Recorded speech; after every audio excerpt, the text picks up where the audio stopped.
on a field day for the heat down there. 1,000 people in the street singing songs and they carrying signs, mostly saying hooray for our side.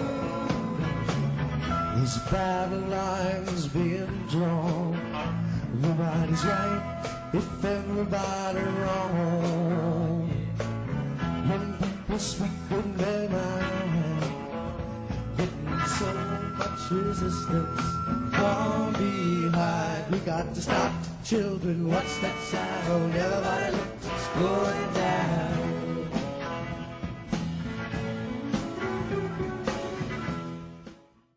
Hello, everyone. This is Lauren Steiner. Welcome to tonight's edition of The Robust Opposition. My guest is Leonardo Flores, who is the Latino coordinator for Code Pink. Before Leonardo was the Latino coordinator for Code Pink, he was a senior policy analyst at the Venezuelan embassy. Welcome to The Robust Opposition. So before we talk about Bolivia, let's talk about what happened to Medea Benjamin yesterday in front of the Venezuelan embassy, because you were there.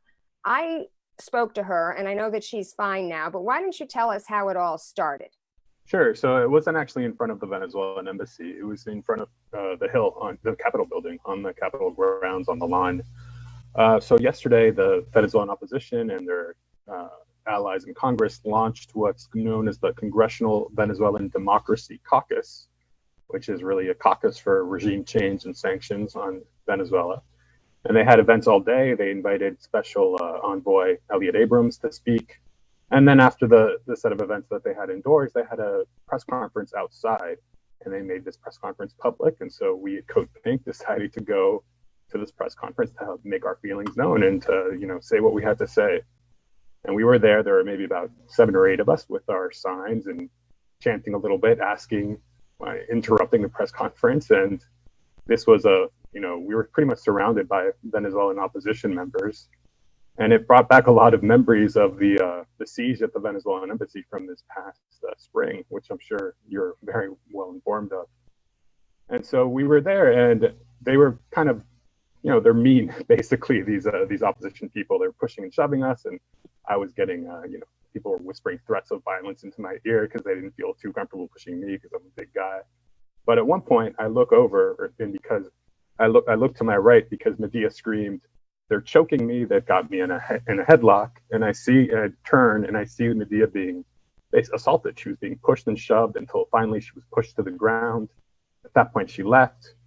And then after this press conference is over, everybody was on their way home when we get a frantic call from Medea saying that there were 5 police cars in front of her house with several more motorcycle cops. So maybe like a dozen cops in general had gone to her house to arrest her. They claimed that she had assaulted a congresswoman when she did no such thing. And then Medea is very savvy, and so she asked where the arrest warrant was. The cops said that they didn't have one, of course, so very strange. And then eventually they said that the detectives had reviewed the tapes and found that there was nothing there and that they were going to just drop it. Medea's fine. She's, suffered some bumps and bruises, but she's okay. But really, she was very intimidated, and this was a scare tactic to try to silence one of the few people who's brave enough to really speak the truth on not just sanctions and the coup in Venezuela, but on U.S. imperialism around the world, whether it's in Palestine or Iran or Cuba. Medea, to me, she's a hero. She's an amazing person. Yeah, Medea is really a role model for me. And I have to say, Kevin, I'm going to pronounce his name right, Gaztola in Shadowproof, I just posted the link to their website on my on the show, did an excellent, blow-by-blow description. And I think it bears noting that the person who reported Medea was Debbie Wasserman Schultz, because apparently she was standing right next to Debbie Wasserman Schultz with her sign, trying to get into the camera shot, as Medea is always so great about doing. And one of these right-wing goons pushed her, and she ended on grabbing onto, I guess, Debbie Wasserman Schultz. And that's why Debbie Wasserman Schultz said she was assaulting her. So do you think that not only when they reviewed the footage, do you think, because he also said, I watched Medea's live stream, that they were going to interview the participants. So do you think that maybe Debbie Wasserman Schultz walked back her allegation or her accusation that Medea attacked her?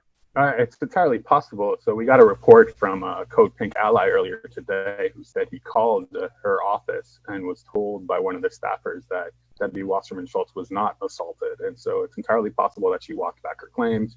But really, I mean, the claims were never serious to begin with. It was really just an attempt to intimidate, because everybody there knows that Medea, I mean, first of all, Medea is almost like on a first name basis with half of the Capitol Police, because she's on the Hill so often interrupting events and doing it very peacefully. So they know who she is. And regardless, they went in force to her house to try to harass and bully her. Okay.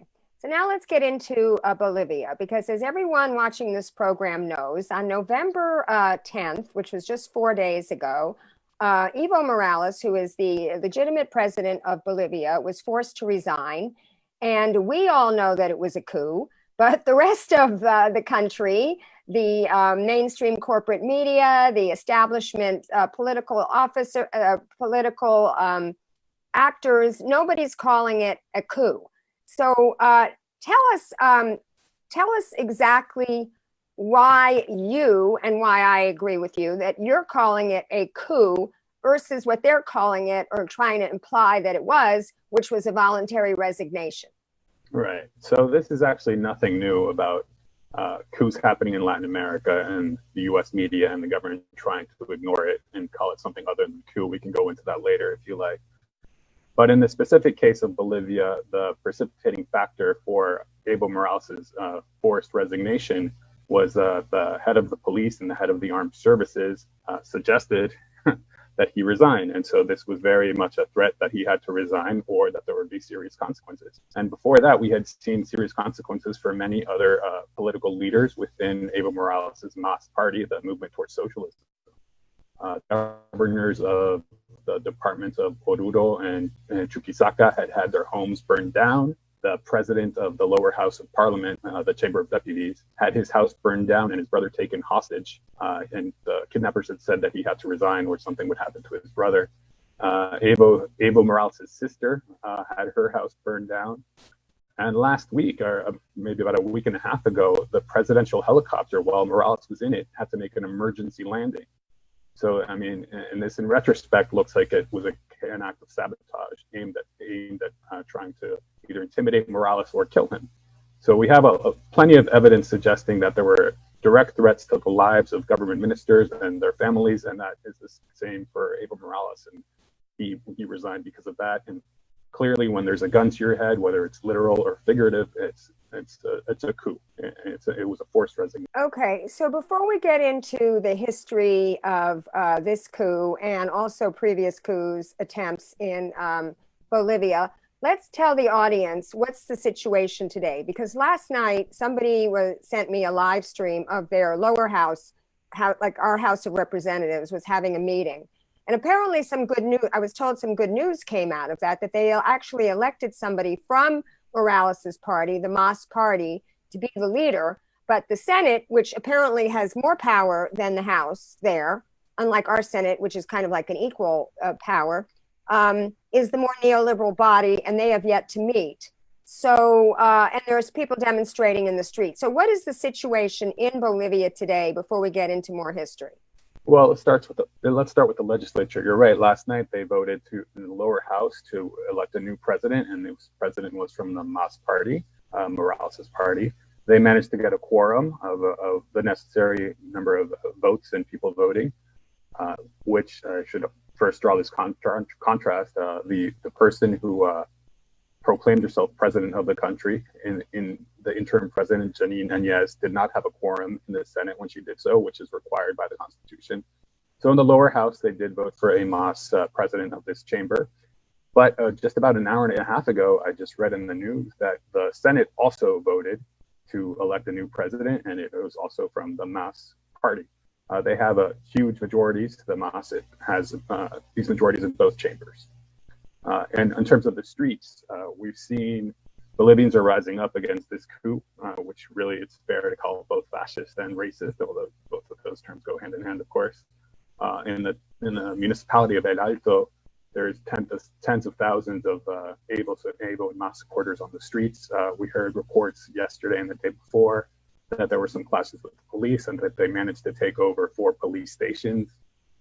We've seen also reports that Bolivian union leaders are calling for a nationwide strike unless the coup leaders resign from their offices.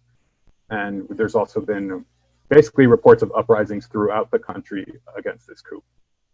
Now, one of the reasons that this coup was able to succeed and the one in Venezuela wasn't was that in Bolivia, there was a lot of infiltration by Washington into the military and the police, and even into Evo's government. So can you talk about that, where they were trained, the role of, the School of Americas and another organization called APALA?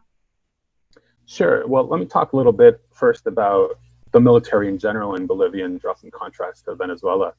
So in Venezuela, there was a huge structural reform of the military when Chavez came to power, and more specifically, after he survived the 2002 coup attempt, there was Chavez drafted what's called a civil military union, meaning that the military became much more involved in the nation's social life and vice versa, that there was a kind of a joining between social movements and the military. Whereas in Bolivia, they had much more trouble doing this sort of structural reform. There was a very interesting article that came out about a week ago or 5 days ago by an Argentine analyst named Atilio Boron, who had actually been to the anti-imperialist military school in Bolivia, and he was shocked to hear the officers and their point of view, which was very much in line with the State Department. And that's actually not surprising, right? Because it turns out that the head of the police and the head of the army had both recently served terms as attachés here in Washington, D.C. for the Bolivian embassy. So the head of the army was the military attaché in Washington, D.C. for Bolivia between 2013 and 2016, wherein the head of the police was the police attaché for this organization called APALO, which I believe is called the Attaché Police Association for Latin America, and he was in that role until 2018. So both of these men, who were critical figures in carrying this coup out, because they're the ones who demanded that Morales resign, they have very deep ties to the Pentagon and to other institutions and agencies in Washington, D.C. And the head of the army also went to the School of the Americas, which is, it's now called WINSEC, the Western Hemisphere Institute for Security Cooperation. This is an extremely notorious training program that has trained the worst human rights abusers throughout in Latin America for the last almost 70 years. I believe the school was founded in the late 50s. And aren't there annual protests outside of there?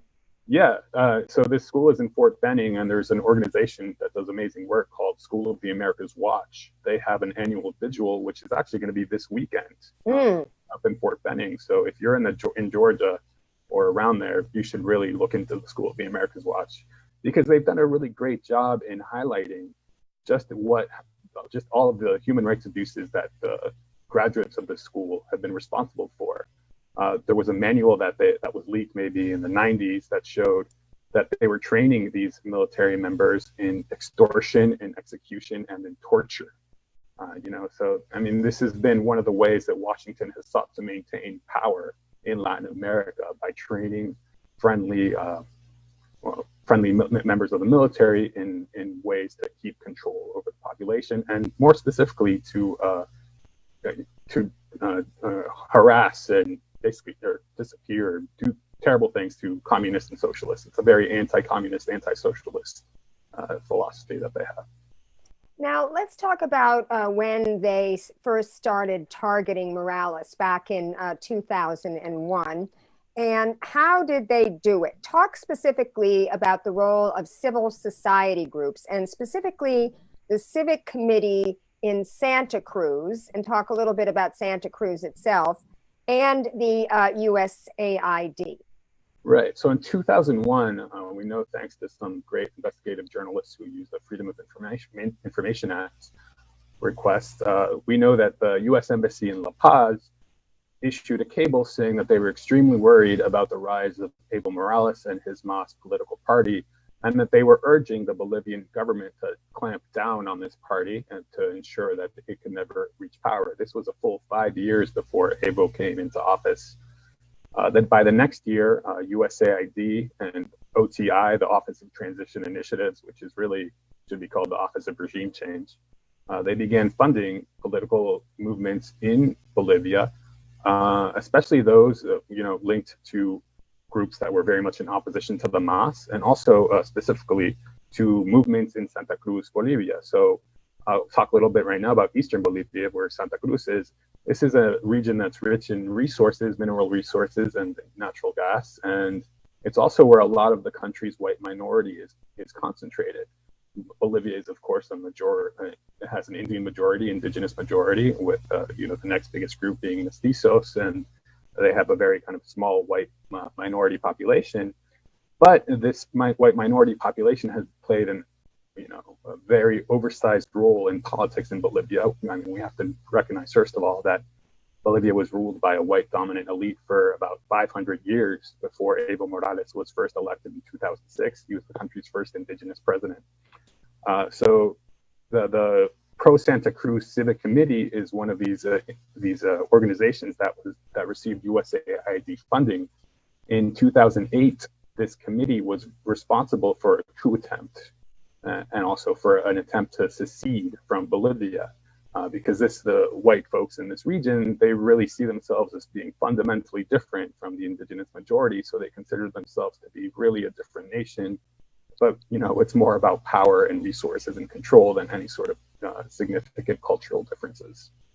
Yeah, I was covering the protest at the Brazilian consulate the other night, and there were some counter protesters, and I happened to interview one. I was going to edit a video from my live stream of this interview, but it was very interesting because he was making a big deal about how the protesters were waving the wrong flag. He was saying it wasn't even the flag of Bolivia, but I guess it was the Pachamama flag, which represents the Mother Earth. Yeah, the Huipala flag. Okay. So Huipala flag that represents it. Pachamama is a different concept. The Huipala flag is this kind of multicolored flag that kind of looks like a rainbow, but with different colored squares, and that represents the different indigenous groups of the Andes region where Bolivia is located. And so that flag has really taken on a new significance since Evo was first elected in 2006. It's become kind of a symbol of indigenous unity. And we've seen, since this coup took place, we've seen police tear down this flag from state buildings, and we've seen police rip the flag off their uniforms. They've been burning this flag. And that's one of the, in addition to the coup, that's one of the drivers of the response by the people, by indigenous folks, but not just indigenous people, because a lot of people understand what this flag means to the indigenous majority in Bolivia. And so they're shocked by what's going on. I think it's becoming very clear to Bolivians who may have wanted Evo out, but not in this way, that the right-wing fascists are going to send the country into a spiral, if not a civil conflict that's going to take a lot of lives. We hope that doesn't happen, though, of course. Yeah, let's talk about that, because the fascist, the opposition is very fascist. This guy Camacho, talk about, and also the woman, some of the posts that she made, the woman who tried to take over and fortunately was foiled. Talk about how right-wing they are, and how this is very similar to the role of other right-wing groups in, from Venezuela, opposition groups to socialist governments in the region. So these opposition groups they're almost like religious fundamentalists, especially in Bolivia. We saw when Camacho, the coup leader, really, because it's hard to call him an opposition leader because nobody really knew who he was until about a month ago. When he went into the government palace, he laid down the Bolivian flag, and on top of it, he placed the Bible, and then he and a couple of his cohorts prayed. And then when they left the palace, his pastor said, "The Pachamama has left the government palace." Pachamama is the Andean goddess of Mother Earth. And the Christian Bible has returned to the government. So it's kind of shocking that he would say that, and this is another reason why people are so upset, because after several hundred years of colonialism in Bolivia, where indigenous religious practices were very much stifled violently, you have almost the same thing happening again. And then this the Senate leader who proclaimed herself president, Janine Áñez, she had posted a tweet that she deleted soon after she was sworn in, where she had said that she denounced the satanic rites carried out by the indigenous people in Bolivia, and that the Indians in the city needed to go back to the plains and the mountains, and they didn't belong in the city. So it's very clear that there are racist undertones here going on, and we see that a lot also in the groups linked to Camacho, not just the Pro Santa Cruz Civic Committee, but they have kind of an almost like a shock group of shock troops associated with them, which is the Santa Cruz Youth Union, which is, I'm sure you've covered India on your show at some point, but it's very much kind of like the RSS in India, and similar parallels to Modi in India in that regard. It's a very nationalist, religious, and separatist, and kind of a white power group. Well, yeah, the other thing that this guy that I interviewed was talking about was, and they kept using the language, and it was on their signs too, that he's a dictator. He's a dictator because they want to make a big deal about these elections, about how he was only supposed to serve 2 terms, and then he got to serve another term, and the Supreme Court was involved, and then they had these other elections, and they were illegitimate. But, that was, let's talk about the role of the OAS, because they were the ones that tried to cast doubt on the validity of these elections. But their propaganda was debunked by Mark Weisbrot from the Center for Economic and Policy Research. Yeah, that's right. We should also first mention that Evo's term was up in January. So there's no way you can call him a dictator, really, because nobody questions the result of the previous elections. So it's absolutely ridiculous to call him a dictator. So yeah, let's go over to talk a little bit about how these elections were carried out and the role that OAS played, right? So it was significant. The elections were October 20th, but the next day the OAS issued a statement strongly condemning the elections and insinuating there was massive fraud because of what they called an inexplicable change in the tendency of the voting. So in the quick count vote, there's two vote counts. There's the quick count and the certified count. The quick count is not a binding count. It's just meant to give the public and the media an idea of how the elections are going. The first quick count showed Evo up by about 7.8 points. In Bolivia, there's 2 rounds of voting if a candidate doesn't win by 10 points or 50%, or doesn't have 50%. And so from the first quick count, it looked like it was going to go to a second round of voting. But the quick count only counted 83% of the votes, which is normal for a quick count in Bolivia. It generally counts between 65 and 80% of the vote. And what was missing from that vote was the rural vote, because in any election in the world, rural precincts report later. We see this every 4 years with Florida, where you have the big votes from Miami and Orlando coming in before the votes in the Panhandle.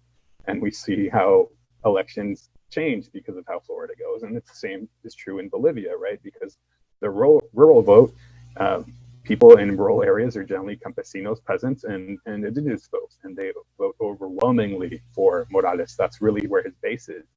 So it's not at all inexplicable that there would be a change in the percentage of Morales's margin of victory. And the first people to kind of rebut and debunk this OAS statement was CEPR and Mark Weisbrot, the Center for Economic and Policy Research, a think tank here in DC. They then later did a statistical analysis of the elections, which found that Morales's victory was probable, given what we knew about the quick count and how the of this first count and like where the votes had come from. So in the quick count, in that 80%, every vote in, like, say, the Department of Santa Cruz was already counted, which is where Mesa, the opposition candidate, has his base. But only about, I think it was something like 60% of the vote in La Paz was counted, which is where Morales has his base. So the CEPR did an amazing job of analyzing the elections and of clearing up a lot of doubts for folks who really weren't quite sure what was going on. And then the OAS then did something else.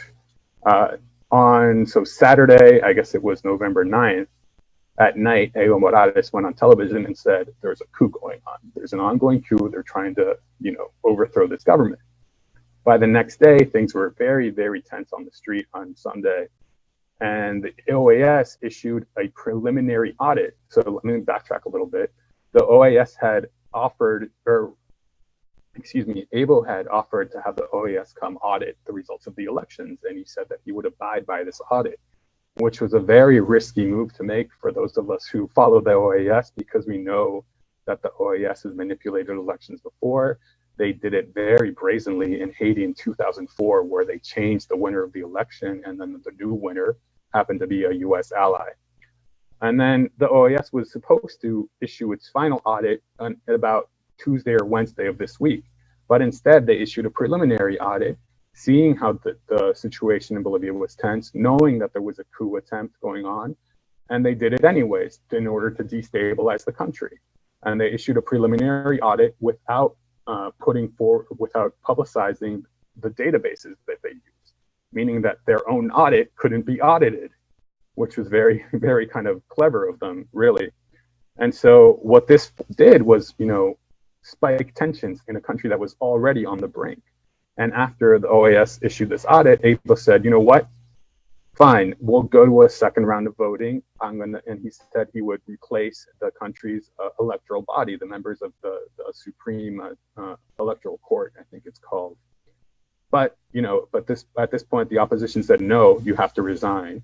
And that kind of laid truth the fact that the opposition was never after new elections. They were always after Evo's resignation, because if they had really wanted new elections, they could have had it, and the country would have been at peace on Sunday.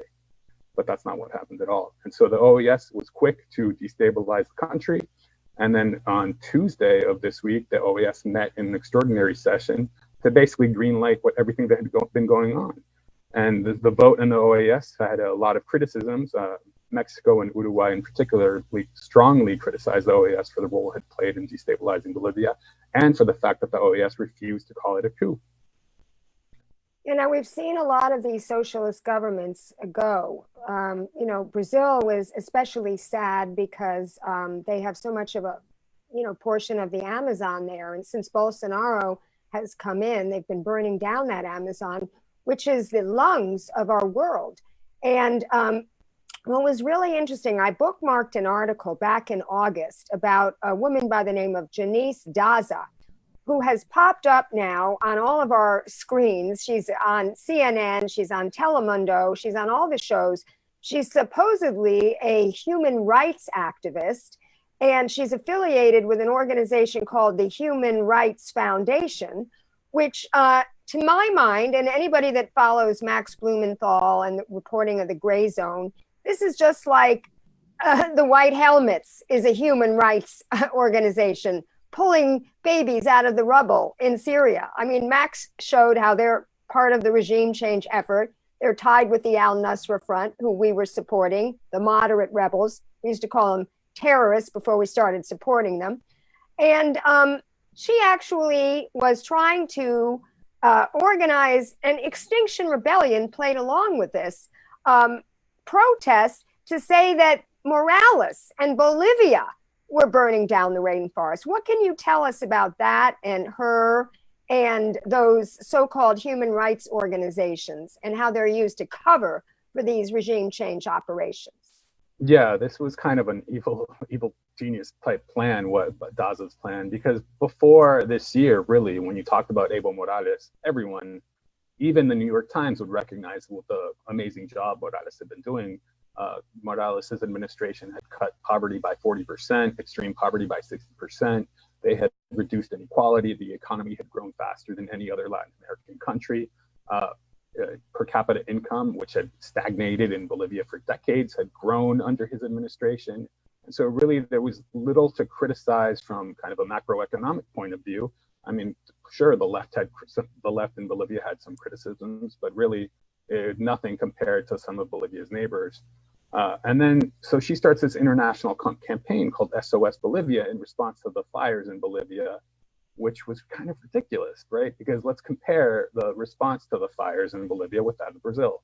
first of all, the scale of the fires in Bolivia paled in comparison to those in Brazil. In Brazil, there was basically government policy or government turning a blind eye to these large swaths of the rainforest being burned to make room for cattle ranchers. But in Bolivia, Evo's response was, very quick and very thorough. He immediately asked and received a plane to help douse the fires from above. With, I think, something within like the first 8 days of these fires breaking out, something like 70% had already been extinguished. And Evo took this problem very seriously, in contrast to Bolsonaro, who, first of all, he said it was a lie. And then he said, no, maybe NGOs set the fire so that they could receive more funding. And then he blamed indigenous people. And then, nothing really happened. Some of the fires went out just because of weather patterns, but it's really shocking that Bolsonaro has gotten away with really doing nothing in response to fires at a time when, the climate crisis is upon us. And it's also quite sad that Extinction Rebellion, which has been doing pretty good work in some other cities, lent itself to this process of delegitimizing Evo Morales, because really this was kind of the first step in this coup, right? To delegitimize Evo. And I don't know if Daza knew about these plans to overthrow Evo after the election, but it seemed to line up quite nicely for her in that way. Yeah. And let's talk a little bit about the Human Rights Foundation. This foundation is led by a Venezuelan named Thor Halvorsen. A very, very Venezuelan name there, of course. And it's funded in part by Peter Thiel, which, we all know about. So this is an organization that it's, basically hell-bent on smearing socialist governments in Latin America, and their latest target here was Evo. Okay, so let's talk about those leaked audio tapes that the Gray Zone got a hold of. They've been doing some amazing reporting, by the way. I'll post some of their articles in the comments as well. And the role of the senators, Marco Rubio, Bob Menendez, and Ted Cruz in all of this. Yeah, so these audio tapes, these were basically 16 audio conversations that were leaked by a Bolivian website originally. And the conversations took place in early October. And it's really more proof that this was a coup. Right? Because in these conversations, what these opposition leaders are talking about is destabilizing the country before and after the elections. They directly talk about generating social unrest throughout the country. And in one of them, one of these politicians brags about having the ear of Ted Cruz, Marco Rubio, and Bob Menendez, and how these three senators had promised sanctions, and if Morales somehow clung to power. And basically, he gives the impression that these guys are all for regime change. And Marco Rubio, when you give me those three names, I'm going to focus on Marco Rubio because he's really the one promoting regime change in Bolivia, in Venezuela, in Nicaragua. Marco Rubio really has a kind of a grip on foreign policy in Latin America. And he's who the White House is listening to, unfortunately. And probably that has something to do with the electoral politics of Florida. I'm sure it does, of course. And also in part because Trump himself, if you had asked him last week who Evo Morales was, I don't think he would have known. So let's talk about the politicians that are actually calling this a coup, because from what I can see, it's only been Bernie Sanders, Ilhan Omar, and AOC. Have you seen anybody else come out and call this a coup? Well, one more. James McGovern did so last night. He's the congressman from Massachusetts. But it's really shocking that nobody else is daring to call it a coup, really, because they get their news from the mainstream media. And if the mainstream media doesn't want to call it a coup, then these politicians are going to be too scared to call it a coup for themselves. So really, we have to applaud. In particular, Bernie's statement was very strong. Ilhan Omar's and AOC statements were pretty strong too, but then they also talk about free and fair elections, which we had just had in Bolivia. And so they were kind of trying to play it both ways a little bit. I think, here at Code Pink, today we started a kind of a Twitter pylon asking the Democratic candidates why they hadn't said anything about the coup in Bolivia. So if you want to join that on Twitter. Well, I've been kind of tweeting at Tulsi Gabbard because she is running her entire campaign centered on opposing regime change wars. Yeah. So to me, she should be equally opposed to regime change coup. And a friend of mine, a fellow independent journalist, Fiorella Isabel, who's with the Convo Couch, actually asked her at her town hall in Los Angeles Sunday night. And her answer was something to the effect of she was still gathering facts and information, and that there were differing narratives about Evo's resignation. So I keep posting your articles and Jeb Sprague's articles on the role of the OAS and Max's articles. You know, I think she should have enough background now to recognize a coup when she sees it. So why do you suppose she's not calling it a coup? It's inexplicable to me, because if she should have been the first one to call it a coup, given her focus on foreign policy and given her supposed role as an anti-imperialist, it's shocking. I don't know how to explain the fact that she's not calling it a coup. It strikes me as kind of cowardly. And actually, I think if she had been taking a strong position on Bolivia originally, she could have gotten some traction within the Democratic Party, because, like I said before, you know, in contrast to, say, Venezuela or Nicaragua or Cuba, Bolivia hadn't really gone through this process of demonizing Evo Morales internationally. Evo Morales is someone who was a figure of hope. And it's not just in Latin America, but also here in the US, you know, he was the good socialist, so to speak. And so the fact that he hasn't said anything is very disappointing. Well, you know, I asked Mike Preisner about that. He was at the protest the other day, and he's with Abby Martin and the Empire Files.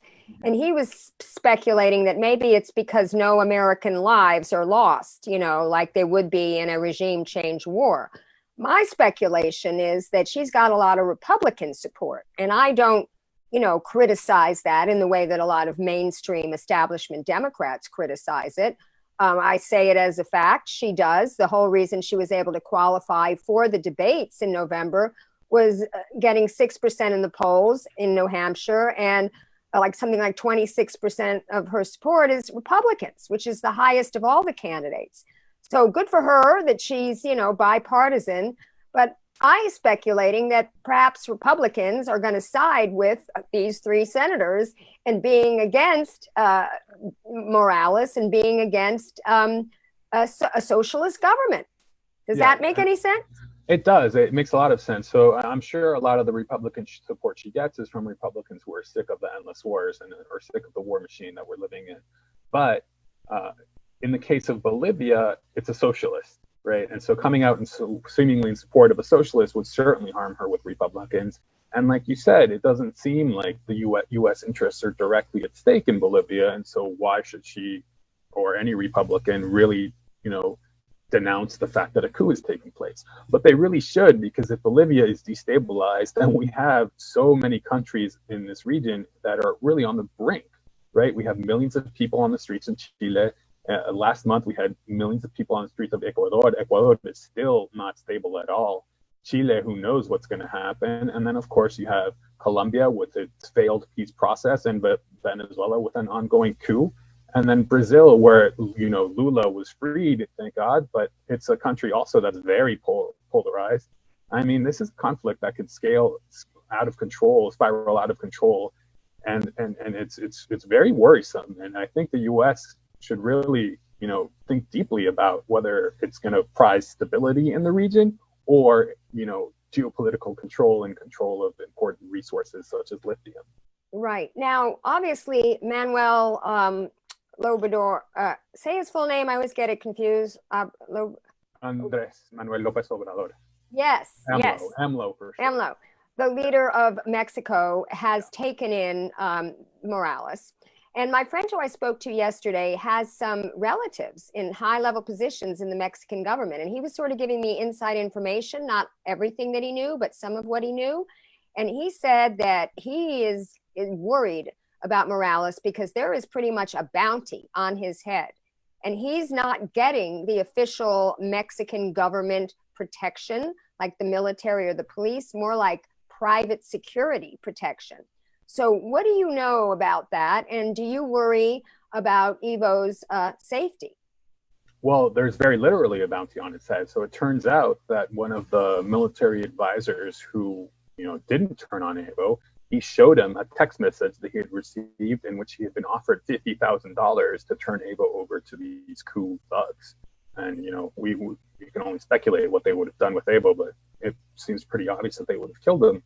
The fact that AMLO has taken Evo in really speaks to Mexico's role as a leader in the region, a leader that's willing to stand up against regime change. They've also taken a very good role with respect to Venezuela. The fact that Evo isn't receiving security help from the Mexican state, I mean, you know, the Mexican police and armed forces are kind of infiltrated by cartels. It's difficult to say whether he would have been safer with this support or with private security. But yeah, Evo's health and safety are definitely of concern, and they should be of concern to all of us watching here. But we should also say that Evo recently, he said today, I think, or late last night, that he's very willing to return to Bolivia to try to, you know, bring peace to the situation and engage in national dialogue. And he said that he would not run if there are new elections. So Evo's being incredibly responsible.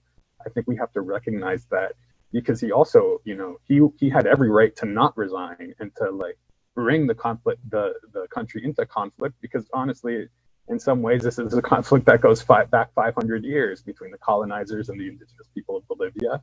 And it's not going to be, you know, solved in 13 years of an indigenous presidency. It's something that's going to be ongoing. So really. Yeah. So I just want to ask you a final question. What can we do? What can viewers do who are watching, who are upset about this? Well, I think the best thing would be to call your representative and tell them to denounce the coup.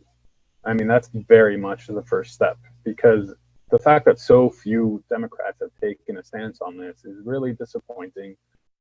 You know, it's not that surprising, to be honest, because we can't really expect Democrats to have a good foreign policy, because they haven't ever really had good foreign policy. But I think that's the first step, is to start educating our representatives, our senators, about what's been going on in Bolivia. There's a lot of articles that really detail how this coup took place, how it was supported by the United States and by the OAS. And also, you know, we do have to go out and onto the streets and show solidarity with the Bolivian people and solidarity against this fascist coup. Some people would say, go on Twitter and tweet about it. But one of the interesting things about this coup is the number of bots that have popped up within the last week that all support the coup against Bolivia. And they claim, where their hashtag is, "This is not a coup." I want to thank you very much for coming on the show. And I want to let the viewers know that Medea Benjamin told me when I spoke to her last night that she was leaving for Bolivia today. So perhaps she can come on my show remotely to update us on the situation that she finds down there. That would be very exciting. So thank you very much, Leonardo. Thanks so much, Lauren. It was great. Now that I'm out of Facebook jail, now that I'm not being shadow banned by Facebook, I'm going to be bringing you many more shows about domestic and foreign policy in the months to come. So until you see me next, keep fighting.